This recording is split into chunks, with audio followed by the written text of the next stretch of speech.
जो ये फर्जी किसान आंदोलन करने वाले लोग दिल्ली को घेर कर बैठे हैं, इसमें किस तरह की राजनीति हो रही है कि वो इस योगी सरकार को ही देखना नहीं चाहते। भगवे से जिन लोगों को नफरत है, उन लोगों ने प्लानिंग करी है कि ये योगी जी अगली बार मुख्यमंत्री ना रहे हैं, और इसलिए बाकायदा कई सारे जो विपक्षी दल हैं वो मिल गए, एक दूसरे के धुर विरोधी लोग भी मिल गए, वामपंथी और कांग्रेसी मिल गए, और उन्होंने ये किसानों को आगे करके, मतलब टोपी पहन ली, ग्रीन कुर्ता पजामा पहन लिया, किसान बन गए। ये अरबों खरबों जो लोग बने बैठे हैं ये किसानों के भेष में, ये केवल वो राजनीतिक दलों के पार्टी के कार्यकर्ता हैं जो भाजपा को नहीं चाहते। और अभी तक ये कह रहे थे कि हमारा तो किसान आंदोलन है, हमारा तो एमएसपी को लेकर मुद्दा है, लेकिन अब इनके एजेंडे खुलकर सामने आ गए। आपको बताएं, संयुक्त किसान मोर्चा के ऑल इंडिया किसान सभा के महासचिव हैं हन्नान मोहल्ला। ये हन्नान मोहल्ला हावड़ा से 8 बार विधायक रह चुके हैं, और किस पार्टी के? सीपीआई के। ये सीपीआई पार्टी से, यानी कम्युनिस्ट पार्टी से ये सांसद रहे हैं, और आज ये किसान मोर्चे के नाम पर किसानों को इकट्ठा करके पूरे देश में केवल और केवल एक ही एजेंडा चला रहे हैं, भाजपा का विरोध। वहीं आपको बताएं, जो ये किसान आंदोलन के नाम पर राकेश टिकैत उत्तर प्रदेश से आते हैं, ये तो लोकदल के हैं, और लोकदल और कांग्रेस पहले से मिली हुई है। यानी कम्युनिस्टों ने अब कांग्रेस और लोकदल और ये समाजवादी सारे लोग मिलकर ये तय किया है कि ये भगवाधारी योगी अब उत्तर प्रदेश में तीसरी बार मुख्यमंत्री ना बन जाए, और इसके लिए ये बहकाएंगे, झूठ बोलेंगे, हिंसा करेंगे, आंदोलन करेंगे, और इसलिए इन्होंने कहा कि अब हमारा अगला निशाना होगा उत्तर प्रदेश। यानी उत्तर प्रदेश में अराजकता का माहौल पैदा करेंगे। ये टोल पर बैठ गए हैं, टोल को फ्री करा रहे हैं। इनकी पूरी कोशिश है कि उत्तर प्रदेश की पुलिस इनको डंडा मारे, और ये उल्टे डंडा मारे तो गोली चले और कुछ किसानों की मौत हो जाए, ताकि ये उनकी लाशों पर राजनीति करें। और 2022 में जो उत्तर प्रदेश का चुनाव है उसमें इनका टारगेट है योगी जी को रोकना। जिस उत्तर प्रदेश के यशस्वी मुख्यमंत्री के कारण आज उत्तर प्रदेश के लोग मौतों के मुंह में जाने से रुके हैं, आज तीसरी वेव आने का जब डर लग रहा था, उसके पहले योगी जी के नेतृत्व में आज उत्तर प्रदेश के 74-75 जिले, हर जिले में को बच्चों को लेकर एक्स्ट्रा वार्ड बना दिए गए हैं। अलर्ट मोड पर प्रशासन है। ऐसा यशस्वी मुख्यमंत्री जो खुद मौके पर जाता है, खुद गांव में घूम रहे हैं, और कानून व्यवस्था का राज कायम है। ऐसे में आप देखिए कि इन लोगों ने प्लानिंग करी है कि ये भगवाधारी कैसे आ जाएगा। इस भगवे से जिन लोगों को नफरत है, उसमें अभी तक कांग्रेस हमें मिलती थी, कम्युनिस्ट अभी दिखाई दे रहे थे, लेकिन अब लोकदल भी शामिल हो गई है। अब इसमें मुलायम सिंह यादव शामिल हुए हैं। ये तो आश्चर्य की बात नहीं है, क्योंकि मुलायम सिंह समाजवादी पार्टी, इन्होंने तो राम मंदिर के राम भक्तों पर गोली चलवाई, पहले से जाहिर है। और इसलिए ये सारे वो लोग मिल गए जो हिंदू विरोधी हैं, जो भगवा विरोधी हैं, जो हिंदू संस्कृति का विरोध करते हैं। अब इन्होंने अगला टारगेट योगी जी को बनाने का तय किया है। तो उत्तर प्रदेश के लोगों को चाहिए कि ये जो किसानों के वेश में नेता आपके बीच में आएंगे, ये हिंदू विरोधी, हिंदू संस्कृति विरोधी, जो कांग्रेस कुंभ पर सवाल उठाती है, जो कांग्रेस भगवे पे सवाल उठाती है, जो कांग्रेस हिंदू की संस्कृति का मजाक बनाती है, जिस कांग्रेसियों ने और समाजवादियों ने गंगा में जल प्रवाह की गई डेड बॉडियों को लेकर सवाल उठाया, ऐसे लोग अब योगी जी को इस सत्ता से बाहर करने के लिए अपना गठबंधन बना चुके हैं। किसानों के नाम पर ये गांव-गांव जाएंगे, कोरोना फैलाएंगे वो अलग, लेकिन ये जहर फैलाने का काम करेंगे, इस जहर से, जिससे कि ये लोगों को झूठ बोलकर, बरगलाकर लोगों को विरोध में वोट डालने की बात कर सके, और इनका लक्ष्य है भाजपा को हराना। मैं एक सवाल पूछता हूं, ये कहते हैं कि एमएसपी की बात थी, ये बड़े खुश हो रहे हैं कि प्रधानी के चुनाव में भाजपा नहीं आई। अरे भाई, प्रधानी के चुनाव में कहां सिंबल होता है? कौन पार्टी?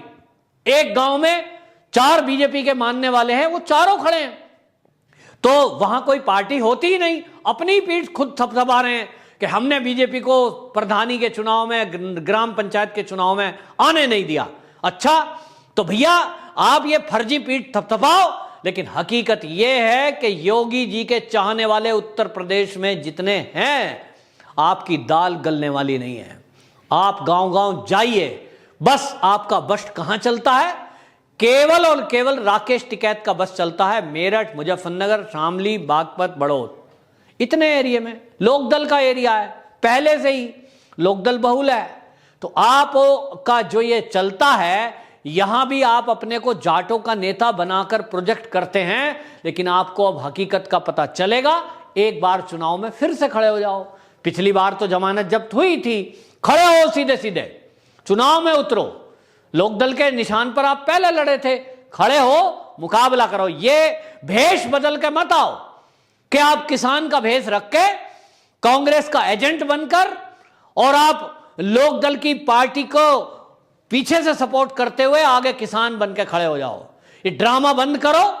जिस तरह से अब खुल करके घोषणा करी है कि ये संयुक्त मोर्चा करके, और ऑल इंडिया किसान सभा के जो महासचिव हन्नान मोहल्ला ने जो घोषणा करी है, और अब तो आपने भी घोषणा करी है राकेश टिकैत जी कि अब हमारा लक्ष्य 2024 तक चलेगा। क्या मतलब है कि आप केवल और केवल इस जो ये आंदोलन था, अब ये खुलासा हो रहा है कि यह आंदोलन आपने केवल राजनीतिक महत्वाकांक्षा के लिए, कांग्रेस की मदद के लिए, कम्युनिस्टों की मदद के लिए और हमारे देश में हिंदुत्व के खात्मे के लिए आपने दुश्मनों से हाथ मिलाया है।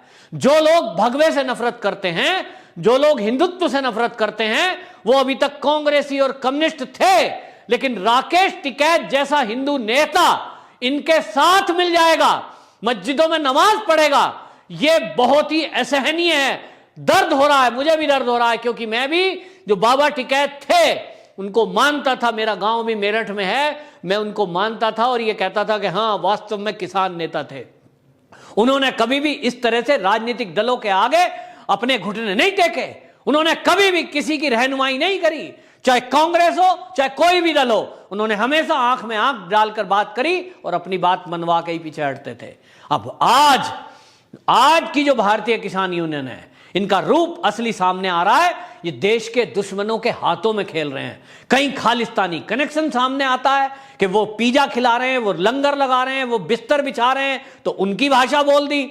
आज ये कम्युनिस्ट जो हमेशा हिंदू संस्कृति का विरोध करते आए, जो हमेशा चीन के इशारे पर चलते आए, जो हमेशा इस हिंदुत्व के खात्मे के लिए कसम खाते आए, आज राकेश टिकैत उनके साथ खड़े होकर ताल में ताल, हाथ में हाथ मिलाकर एक भगवाधारी योगी जी के विरुद्ध खड़े हो रहे हैं। इससे शर्मनाक बात हिंदुओं के लिए कोई हो नहीं सकती।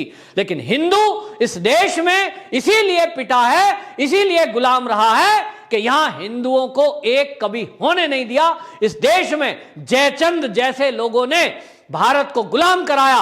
आज वही जयचंद केवल उनकी औलादे भेष बदल करके हमारे बीच में है। किसानों के नाम पर लोगों को भटकाकर भड़काकर वो फिर से एक बार इस हम हिंदुओं को गुलाम करने की साजिश रच रही है। आपको तय करना है कि आपको क्या करना है। इन गद्दारों के साथ जाना है, इन दोगलों के साथ जाना है, इन दो मुंहों के साथ जाना है, या आपको इस देश को रक्षा करने के लिए भगवाधारी योगी जी के साथ को चुनना है। उत्तर प्रदेश की जिस हाई कोर्ट ने उत्तर प्रदेश में कोरोना काल को लेकर यह टिप्पणी की थी कि उत्तर प्रदेश में तो जो डॉक्टरों की और हॉस्पिटलों की जो व्यवस्था है, यहां कोरोना के मरीजों को राम भरोसे छोड़ दिया गया है, वही हाई कोर्ट आज योगी जी के काम की तारीफ करने में लगी हुई है।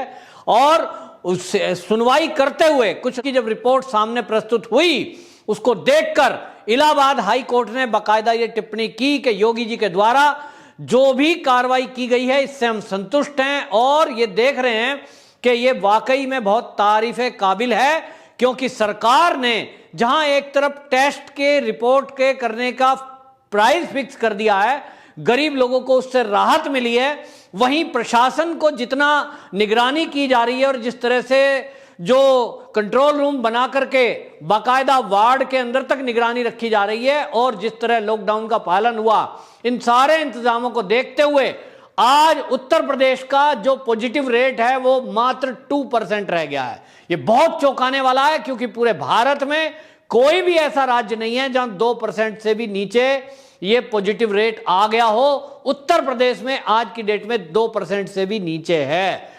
ये एक आश्चर्यजनक तरीके से जो कोरोना पॉजिटिविटी रेट डाउन आया है, इसके पीछे योगी जी की मेहनत है। योगी सरकार के अंदर जो प्रशासन के लोग हैं, जो डॉक्टर्स मेहनत कर रहे हैं दिन रात, ये उनकी मेहनत का फल है। और इसलिए हाई कोर्ट ने एक बढ़िया टिप्पणी करी कि हम आपके काम से संतुष्ट हैं। आपको बताऊं, भारत में पहला ऐसा राज्य उत्तर प्रदेश है जहां कोविड के टेस्ट को लेकर रेट तय हैं। आपको बताएं, उसमें आरटीपीसीआर के 500 से 900 रुपए तक रेट फिक्स करे गए हैं। एंटीजन टेस्ट के मात्र 200 रुपए हैं। इसी तरह टूनेट टेस्ट के 1200 रुपए हैं।